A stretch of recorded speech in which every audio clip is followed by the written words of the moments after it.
On Christmas Eve, Zara woke up to a strange sound. Drip, drip, drip.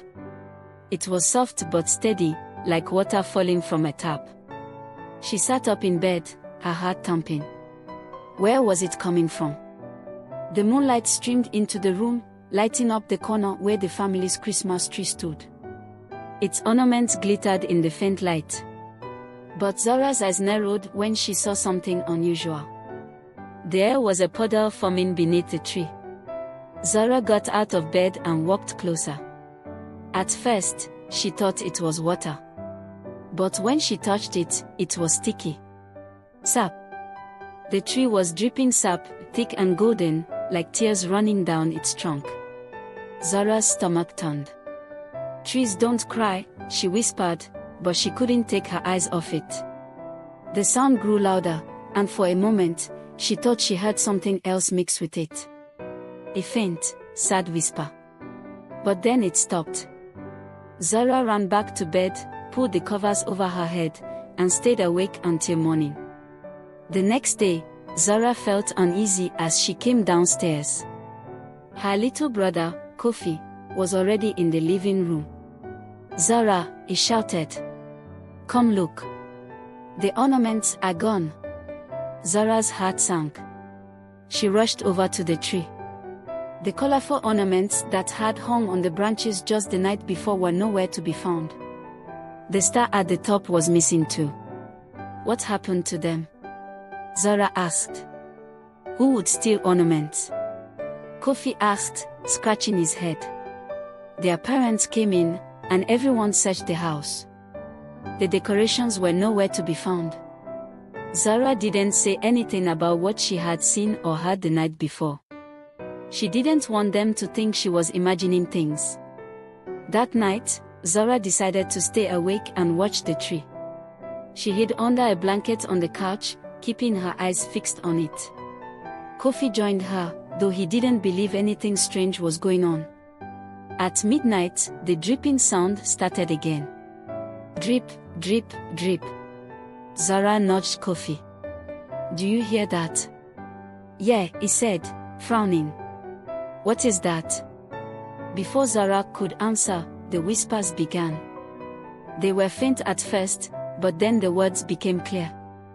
"Give me back my home," the voice said, low and sorrowful. Kofi's eyes widened. Did the tree just talk?" "Yes," Zara whispered. "I heard it last night too." The siblings stared at the tree, their hearts pounding. The whispers stopped, and the room fell silent again. The next morning, Zara and Kofi told their parents what they had heard. At first, their parents didn't believe them. "Trees don't talk," their dad said. "But we both heard it." Kofi insisted. "It said, 'Give me back my home.'" Their mom looked at the tree. Maybe we shouldn't have cut it down," she said. "What if it's upset?" "Upset?" Kofi asked. "Trees don't get upset. Do they?" Zara thought about the dripping sap and the whispers. "Maybe this one does," she said. Their dad sighed. "Fine. Let's go back to where we cut it and see if we can figure this out." The family bundled up and walked into the woods where they had cut the tree. It was a cold, snowy day, and the forest was quiet. But as they got closer to the spot, Zara noticed something strange. The air felt heavy, almost like the trees were watching them. "Here," their dad said, pointing to a small clearing. The snow had covered most of the ground, but Zara could see a faint circle where the tree had stood. The wind picked up, rustling the branches of nearby trees. A soft voice echoed through the clearing. "You took my home. Now your home will know no peace." Zara gasped. "We are sorry," she cried. "We didn't know." Kofi clutched her arm. "What do we do now?" he asked, his voice shaking. "Put me back," the voice said. The family hurried back to the house and carefully carried the tree back to the forest. It was heavy, and the branches scratched their hands, but they didn't stop. They placed the tree back in the clearing where it had been cut.